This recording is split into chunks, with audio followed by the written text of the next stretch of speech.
2019년 3월 1일부터 사도행전 강해를 금요일 밤마다 인도하게 하나님이 허락을 해주셨습니다. 그래서 오늘 이 사도행전 강해를 마치려고 하는데요.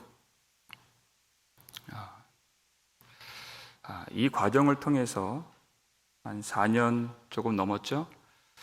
이 사도행전을 보는 이 여정을 통해서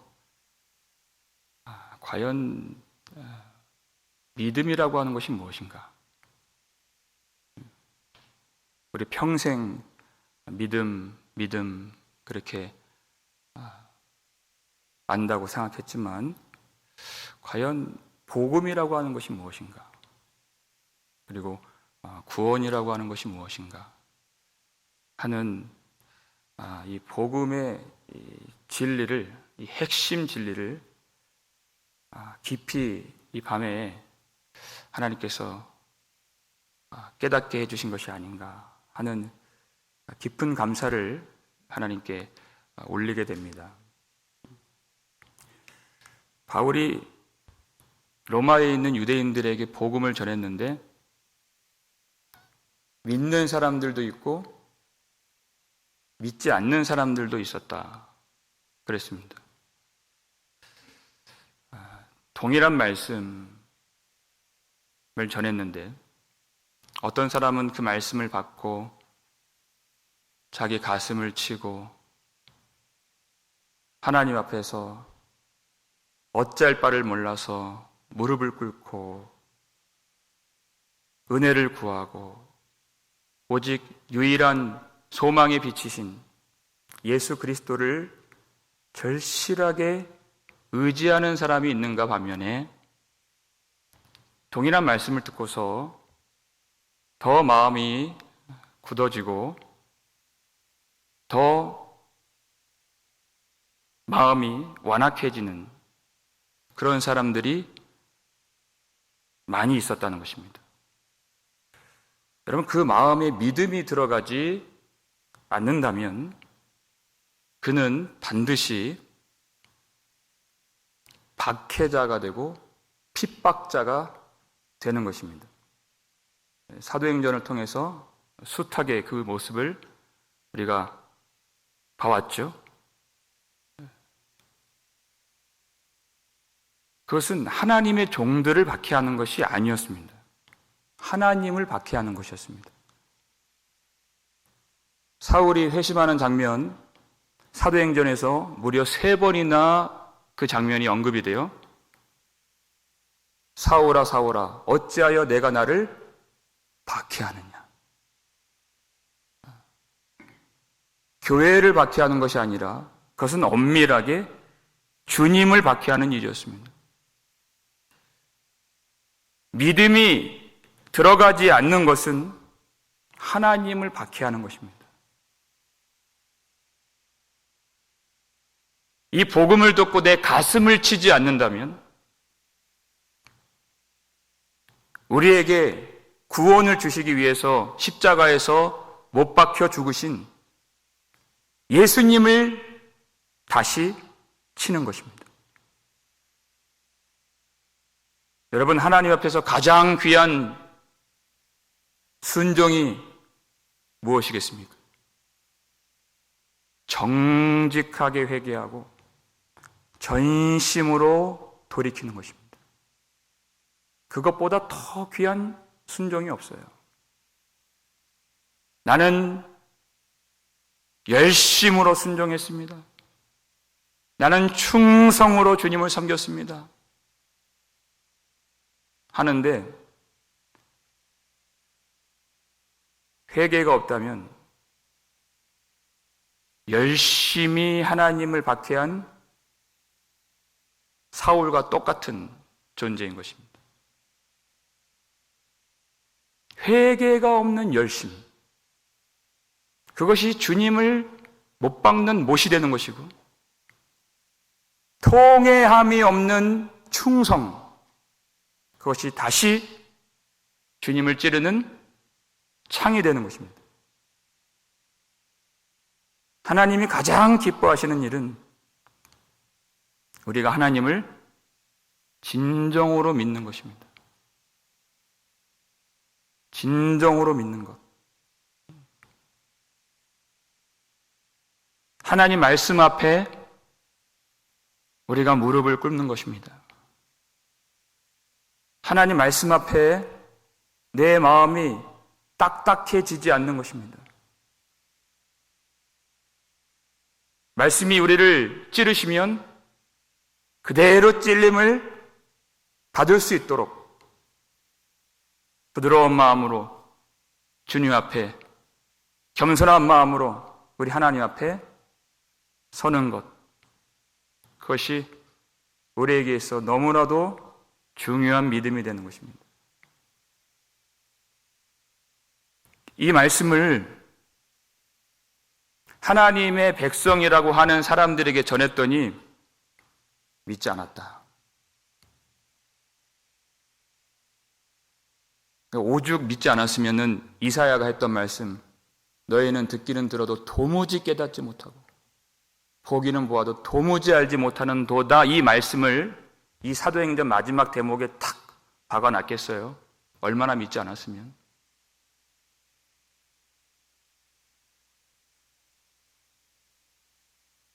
과연 이 복음을 멸시한 사람들이 누구인가? 누가 이 복음을 믿지 않고 하나님을 박해하는가? 예수님이 제자들에게 여러 번 너희들이 나로 말미암아 치욕과 박해와 환난을 받을 것이다 말씀하셨어요. 나 때문에 받을 것이다. 요한복음 16장 2절 말씀 볼까요? 읽겠습니다. 사람들이 너희를 출교할 뿐 아니라 때가 이르면 무릇 너희를 죽이는 자가 생각하기를 이것이 하나님을 섬기는 일이라 하리라. 아멘. 예수님이 이렇게 가르쳐 주셨어요. 사도들을 출교시키고 박해하고 심지어 죽이기까지 하는데 그들은 뭐라고 고백을 합니까? 이것이 하나님을 섬기는 일이야 라고 그들이 당당하게 고개를 들고 하나님을 예배한다는 뜻이에요. 자기의 죄를 전혀 알지 못한다는 뜻입니다. 자기가 하나님의 박히자인 것을 깨닫지를 못한다는 것입니다. 하나님을 섬긴다는 뜻은 하나님을 예배한다는 말입니다. 내가 하나님을 섬긴다고 생각하지만, 하나님을 예배한다고 생각하지만 하나님은 그렇게 그 예배를 받을 수가 없습니다. 박해하는데 어떻게 예배를 받으십니까?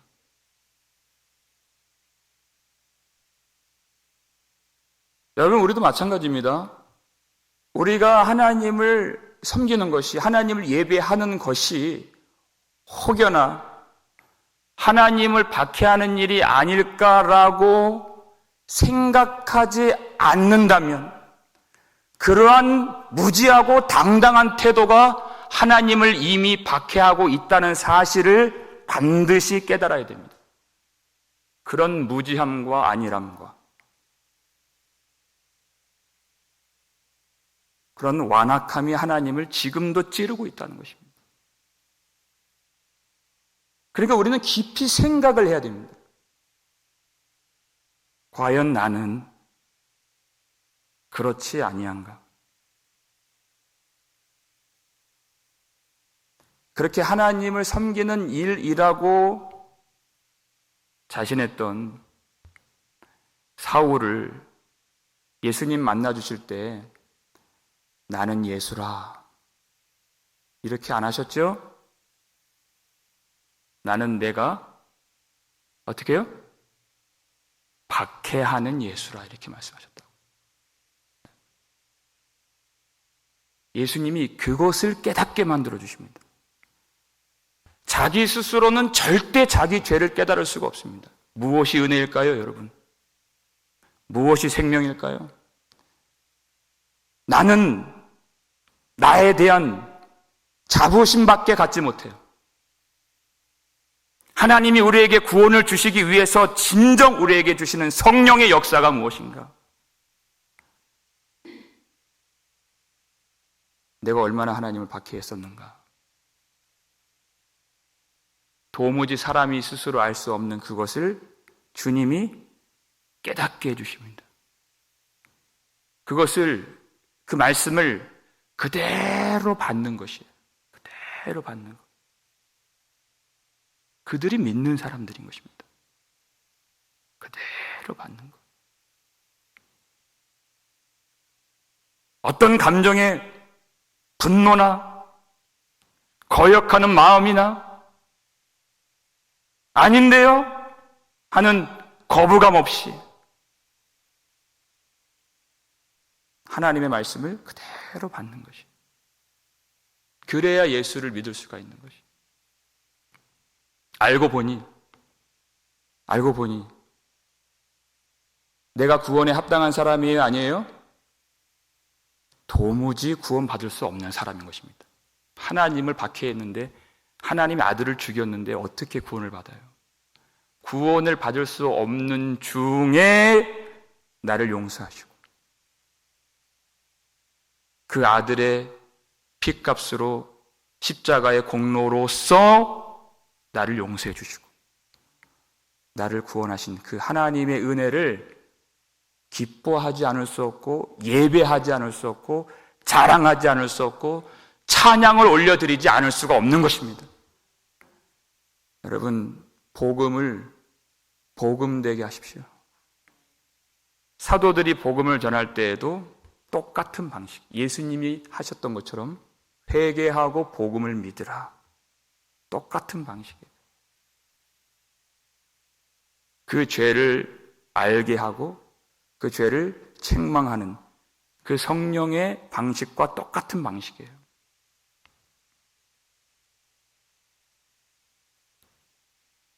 여러분, 스데반이 왜 박해를 받았습니까? 스데반이 사람들이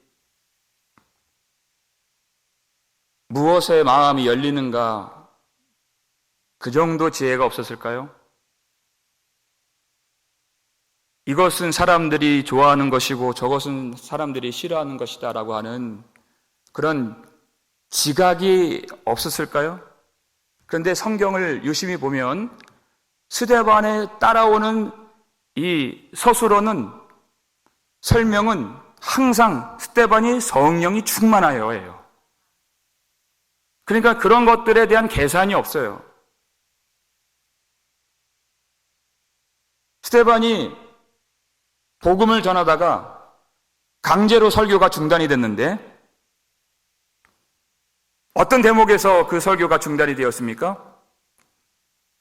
사도행전 7장 52절 말씀 읽겠습니다. 너희 조상들이 선지자들 중에 누구를 박해하지 아니하였느냐? 의인이 오시리라 예고한 자들을 그들이 죽였고 이제 너희는 그 의인을 잡아준 자요 살인한 자가 되나니 너희는 천사가 전한 율법을 받고도 지키지 아니하였도다 하니라 까치예요. 이 대목 듣자마자 도무지 더 이상 들을 수가 없어서 이 사람들이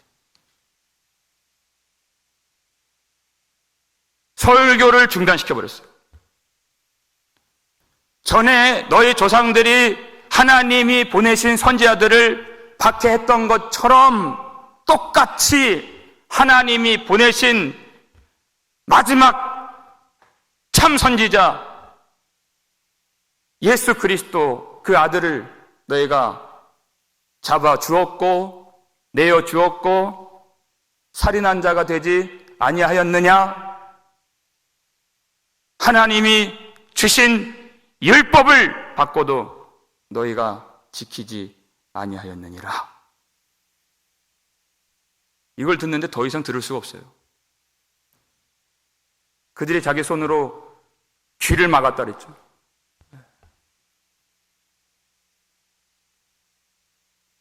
일제히 소리를 지르고 그에게 달려갈 수밖에 없었어요. 왜 이 말씀을 못 들었다고 스데반이 얘기하나요? 마음의 할례를 받지 못했기 때문이다. 진정 하나님의 백성은 그 몸의 할례가 아니라 예수 그리스도의 복음으로서 마음이 찢어지는 마음의 할례를 받아야 되는데, 그래야 이 복음을 들을 수가 있는데 그들은 마음의 할례를 받지 못한 사람이라고 그랬어요. 이 복음을 듣고 자기 가슴을 쳐야 되는데 그들이 자기 귀를 막고 어떻게 했습니까? 돌을 들어서 하나님의 종인 스데반을 쳐 죽였죠. 이것이 사도 바울의 싸움이었습니다. 이제 똑같은 길을 그가 걷게 되었어요. 고린도전서 2장 1절 말씀 볼까요? 읽겠습니다. 형제들아, 내가 너희에게 나아가 하나님의 증거를 전할 때에 말과 지혜의 아름다운 것으로 아니하였나니. 그랬어요. 사도 바울이 안다는 것입니다. 이 하나님의 증거, 하나님의 말씀, 이 복음이 사람의 지혜와 전혀 다르고 사람이 아름답다고 여기는 것과 전혀 다르다는 것을 그가 알았다는 것이에요. 그의 싸움이에요. 그 당시 순회하면서 말씀을 전하는 이 순회 사역자들이 있었는데 그들은 온갖 사람의 지혜와 사람이 볼 때 그 아름다운 것으로 사람들에게 전했어요. 그러니까 너무나 큰 대비가 되죠. 그러니까 바울이 솔직하게 내가 너희 가운데 거할 때 심히 약하고 두려워하고 떨었노라 라고 2장 3절에 말하죠. 얼마나 이 복음을 깨닫지 못하고 거부할까를 모르지 않기 때문에 사람들이 무엇을 좋아하고 무엇에 마음이 감동이 되고 무엇에 그들의 헌신을 바치게 될까를 그가 잘 알죠. 몰라서 이것을 전하는 것이 아닙니다. 이 복음만을 전할 수밖에 없는 한 가지 절대적인 이유가 있어요.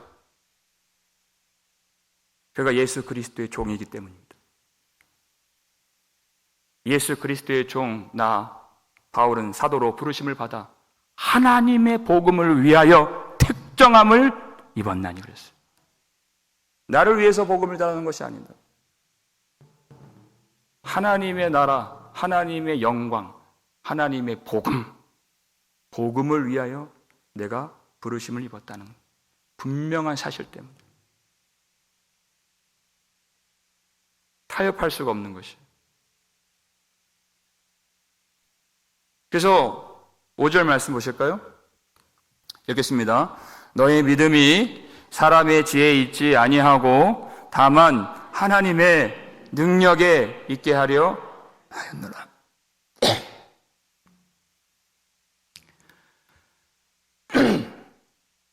복음을 전하는 이유가 여기 있습니다. 복음을 왜 전해야 됩니까?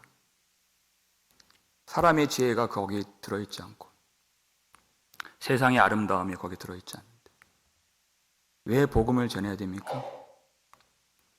왜냐하면 그 믿음이 그것을 듣고 믿으면 그건 사람의 능력으로 믿을 수가 없는 것이에요.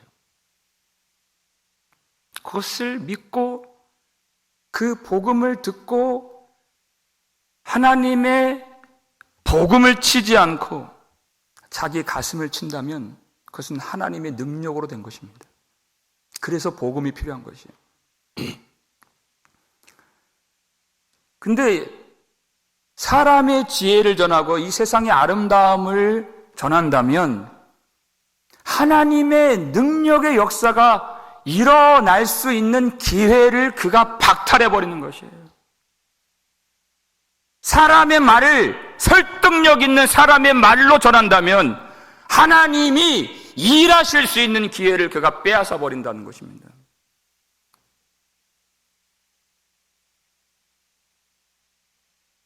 하나님의 말씀을 전해야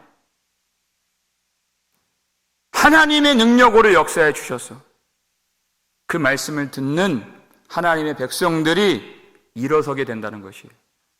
그래서 28절에 사도행전 28장 28절에 그들은 그것을 들으리라 그랬어요. 그들은 하나님의 백성들은 그것을 듣는다. 유대인들의 불신앙 때문에 그들의 믿지 않음 때문에 하나님의 뜻이 좌절되는 것이 아니고 오히려 하나님의 백성들을 더 빨리 더 능력 있게 찾을 수 있는 그들에게로 박차를 가하여 복음이 진행하고 진행하는 복음이 달려가는 그 일로 그들의 불신앙까지 하나님이 사용해 주신다는 것입니다. 그러니까 담대하죠. 두려워할 것이 없는 것입니다. 여러분, 이 일은 너무나도 중요하고 우리가 진정으로 깨어 있어야 함을 말씀해 주는 그런 일이 되는 것입니다. 점점 이 순전한 복음을 접하기가 어려운 시대가 되어 가고 있기 때문입니다. 복음이라고 말은 하지만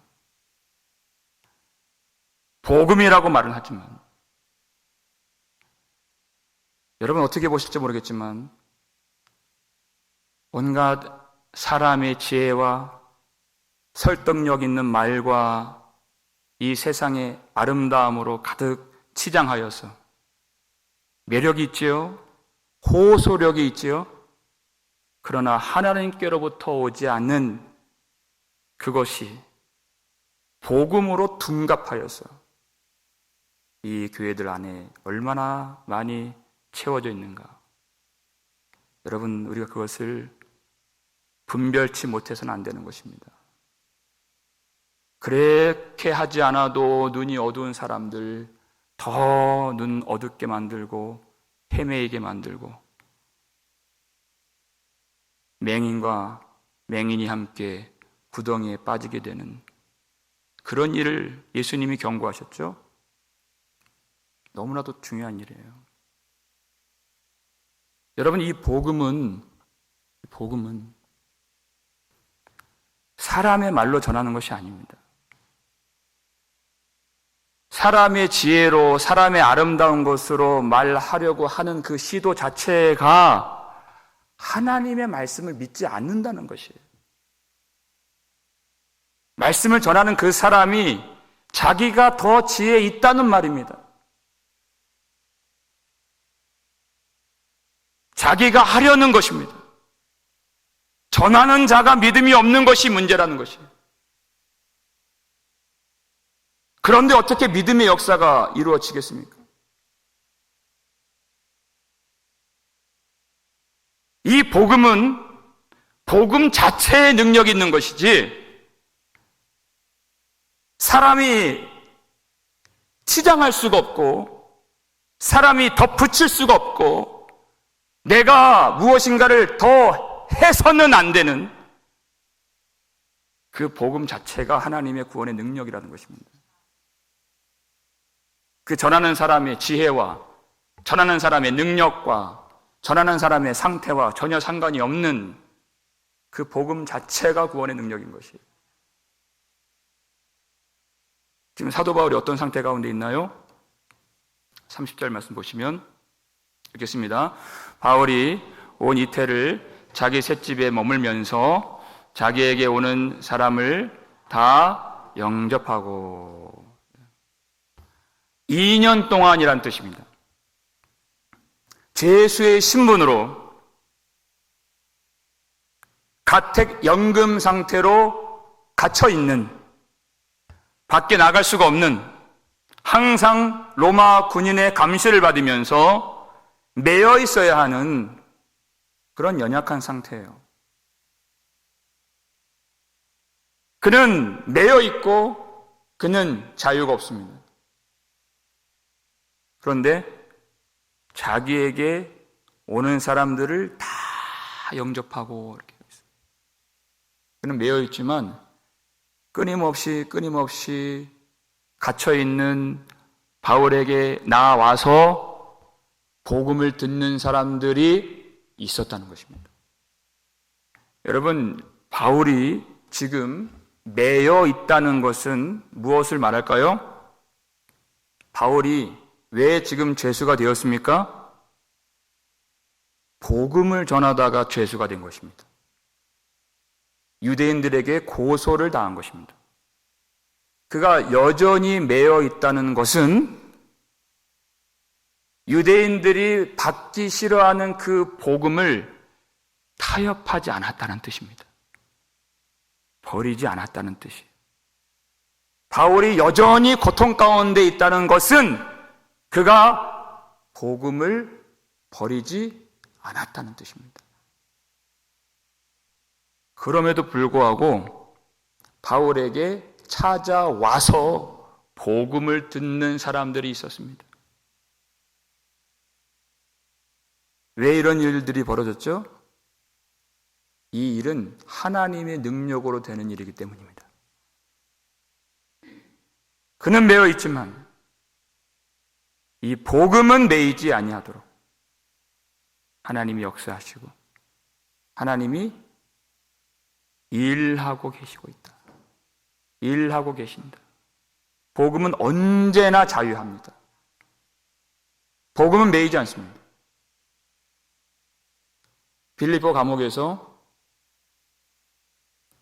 옷이 다 벗겨져서 그가 무참하게 매를 맞고 깊은 감옥에 갇히고 그 발도 착고에 채이게 되었어요.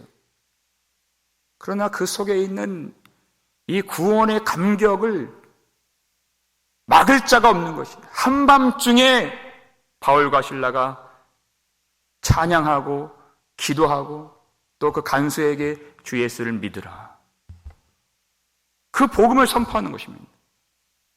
거기서도 구원의 역사가 이루어지게 되는 것이에요. 유라굴로 광풍이 일어나는 그것이 바다 한가운데에서 배를 깨트리는 그 상황 속에서도 사람들에게 안심하라, 두려워하지 말라, 말씀대로 이루시는 하나님을 믿노라. 하나님을 전하는 것입니다. 그 폭풍의 어둠 속에서 죽음의 위협 가운데에서 유일한 소망이 되시는 하나님, 복음 되시는 그 하나님을 전하고, 복음은 자유하고 그 복음은 생명의 역사를 이루어내는 것이에요.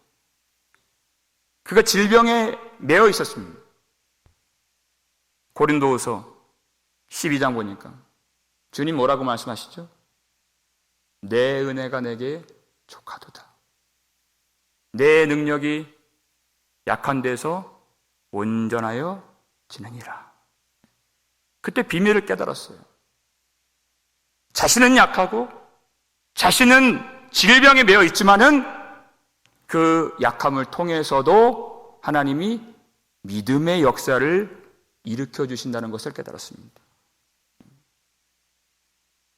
디모데 후서 2장 9절 말씀 보실까요? 읽겠습니다. 복음으로 말미암아 내가 죄인과 같이 매이는 데까지 고난을 받았으나 하나님의 말씀은 매이지 아니하니라. 아멘. 하나님의 말씀은 매이지 아니하니라. 이것입니다. 여러분, 예수 그리스도 우리 주님은 십자가에 단단히 묶이시고 매인 바 되셨습니다. 그런데 그 예수님 못 박히신 그 십자가에서 가장 영광스러운 복음, 그리고 자유케 하는 복음의 빛을 어디서요? 십자가에서 비추어 주신 것입니다. 이게 복음의 능력이에요. 우리가 어떤 상황에 있든지, 어떤 매임에 묶임을 당하든지 전혀 상관이 없는 것입니다. 하나님이 우리 인생을 왜 수렁으로 빠뜨리시는가? 하나님이 나를 더 이상 쓰지 아니하시려나? 라고 생각되는 때가 있어요. 아닙니다. 정반대입니다.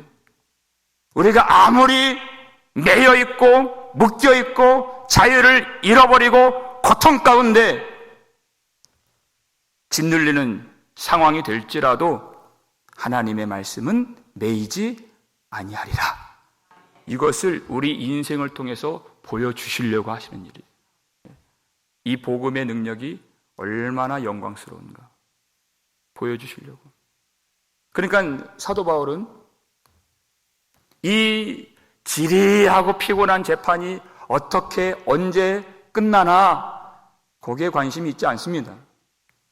오로지 관심, 하나님의 마음이 있는 그곳, 하나님의 나라의 복음을 전하는 그 일, 그것만이 그의 관심이에요.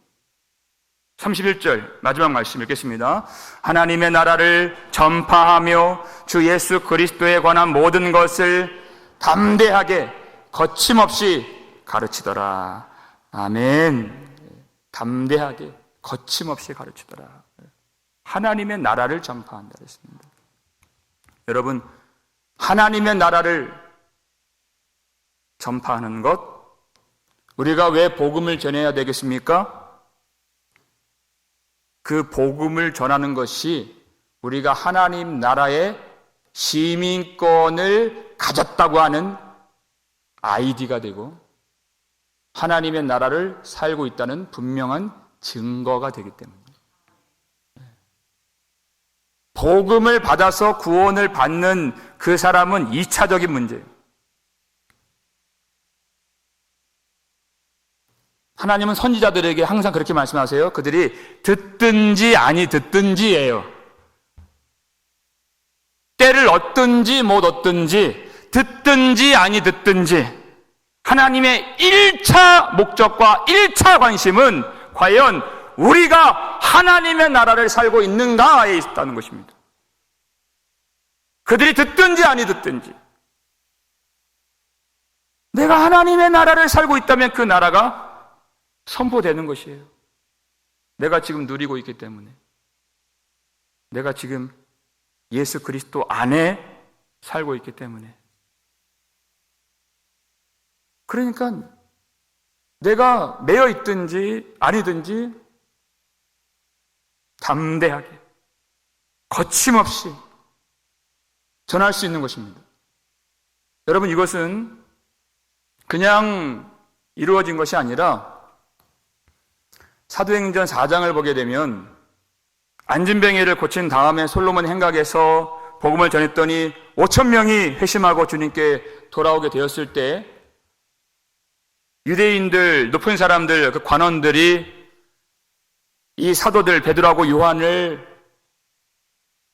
박해하고 감옥에 가두었다가 도무지 예수의 이름으로 말하지 말고 가르치지 말라라고 위협하고 경고를 하고 보냈습니다. 그리고 이 사도들이 교회로 돌아갔어요. 그래서 교회 성도들에게 이것을 나누었습니다. 그리고 이게 기도회가 벌어져요. 그들이 어떻게 기도를 했을까요? 4장 29절 말씀입니다. 읽겠습니다. 주여, 이제도 그들의 위협함을 굽어 보시옵고 또 종들로 하여금 담대히 하나님의 말씀을 전하게 하여 주시오며. 이렇게 됐어요. 하나님, 우리가 박해를 받고 있는 이 형편을 보시옵소서. 그 두려운 일과 위협함을 없이 해 주옵소서라가 아니라, 하나님, 그 위협 가운데서도 종들로 하여금 담대히 하나님의 말씀을 전할 수 있도록 위협을 없애달라는 것이 아니라 하나님, 우리 마음 가운데 두려움을 없이 해주시고 담대하게 하나님 말씀을 전하게 하여 주옵소서. 이것을 기도해요. 성령께서 주시는 기도가 이와 같다는 것입니다. 성령께서 주시는 기도. 빌기를 다음에 그랬어요. 4장 마지막 31절 보니까 모인 곳이 진동하더니 다 성령이 충만하여 담대히 하나님의 말씀을 전하더라. 이렇게 됐습니다. 성령께서 주시는 기도를 하니까 성령이 충만함이라고 하는 응답을 받았어요. 다른 응답이 아니에요. 성령이 충만하여 그랬어요. 어떤 결과가 이루어집니까? 하나님의 말씀을 담대히 전하더라. 담대하게. 그들이 세상 사람들 눈치 보지 않고 하나님 말씀 우리에게 주신 대로 그대로 선포했다는 것이에요. 내 모든 것을, 내 목숨까지 하나님께 맡기고 담대히 전했습니다. 오늘 본문 마지막 보니까 거침없이 가르치더라 되어 있어요. 거침없이. 이 헬라어로 아콜리토스라고 하는 이 거침없이에 해당하는 단어인데요. 원어 성경을 보면은 이 아콜리토스, 거침없이라고 하는 이 단어가 제일 마지막에 배치되어 있어요. 사도행전의 끝 단어입니다. 거침없이. 그런데 우리가 지금 성경 개역 개정판을 보고 있는데요. 우리가 예전에 보았던 개역 성경에는 이 거침없이가 어떻게 번역이 되었었는가 한번 보실까요? 읽겠습니다. 옛날 성경입니다. 담대히 하나님의 나라를 전파하며 주 예수 그리스도께 관한 것을 가르치되 그 많은 사람이 없었더라. 아멘. 이게 바로 거침없이에 해당되는 내용인 것입니다. 그 많은 사람이 없었더라. 막을 자가 없었더라 하는 뜻이에요. 그가 담대하게 복음을, 예수 그리스도를 전파했는데 막을 자가 없었더라 그랬어요. 여러분, 사도 바울은 지금 가택 연금 상태이고 군인이 항상 그 옆에 상주하여서 그를 지키는 그런 형편 가운데 있습니다. 그러니까 일거수 일투족 다 감시를 받고 사도 바울이 누구를 만나고 어떤 대화를 하고 어떻게 행동하는지 상부에 다 보고가 되었을 것입니다. 자유한 몸이 아니기 때문에. 바울은 지금 로마 제국 한복판에 있는 사람입니다. 세계에서 가장 강한 군대와 권력과 법의 위용을 자랑하는 그 로마 한복판에서 그가 날마다 복음을 전하는데도 막을 자가 없었더라. 그 많은 사람이 없었더라 하는 것입니다. 왜냐하면 이것은 하나님이 하시는 일이기 때문입니다. 무엇이 복음을 붙들어 맬 수 있겠습니까? 어떤 군대가, 어떤 힘이, 어떤 법이 그것을 금할 수가 있겠습니까? 금할 자가 없는 것입니다. 이게 바로 복음인 것입니다. 유대인들은 그렇게 사도에게 돌을 던지고 사람들을 선동하고 사람들을 분노케 해서 이 일을 막으려고 무수히 시도하고 박해를 했지만은 다 소용없는 일이었어요.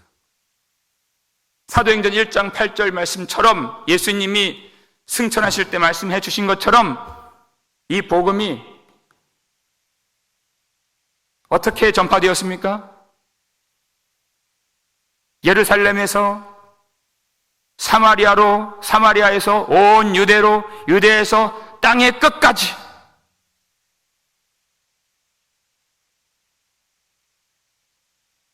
예수님 말씀 그대로 되었다는 것이. 바울이 지금 어디에 있습니까? 로마에 있습니다.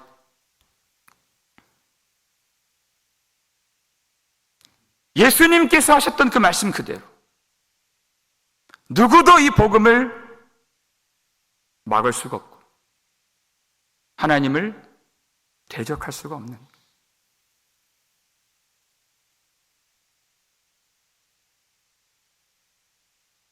이 복음이 어디까지 오게 되었습니까?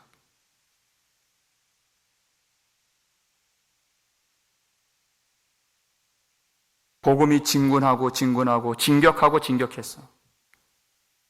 지금 우리 마음속에도 저항할 수 없는 폭풍 같은 은혜로 우리 속에 휘몰아치는 복음이 아니겠습니까? 여기까지 오게 된 것이. 복음은 더 진행할 것입니다. 그래서 하나님이 우리를 하나님의 종으로 불러주신 것입니다. 예수 그리스도의 종으로 우리를 세워주신 것입니다. 그 길에서 예수 그리스도와 함께 담대하게 이 길을 걸어가라고 우리를 주님의 종으로 불러주신 것입니다. 우리가 이 복음을 전할 때만이 알 수 있습니다. 이 복음의 능력이 얼마나 강력한 것인가. 어떤 나라, 어떤 권세, 어떤 통치도 이 복음을 금할 수가 없고 막을 수가 없는 하나님의 능력인 것을 복음을 전하는 예수 그리스도의 종만이 알 수가 있는 것입니다. 여전히 이 복음을 거부하는 사람들이 있고 박해하고 이 복음을 핍박하는 그런 일들이 있습니다. 그러나 하나님은 그 일을 통해서 이 복음을 더 박차를 가하게 만들어서 땅의 끝까지 전파되게 만드실 하나님이십니다. 그 땅의 끝까지 자기 백성들을 불러내시는 하나님의 사랑이 모든 것을 이기는 줄을 믿으시길 바랍니다. 여러분, 그 믿음으로 우리 일어나서 예수 그리스도의 착한 종이 되어서 하나님의 영광의 나라를 바라보면서 이 복음을 우리 함께 전할 수 있으면 좋겠습니다. 하나님이 그것을 기뻐하시고 예수 그리스도와 함께 거침없이 담대하게 거침없이 이 복음을 선포할 때 하나님의 놀라운 성령의 역사가 그 자리에서 일어나 하나님의 나라가 이 땅에 임하여지는 놀라운 구원의 역사들을 우리가 함께 목도할 수 있게 되기를 주님의 이름으로 축원합니다.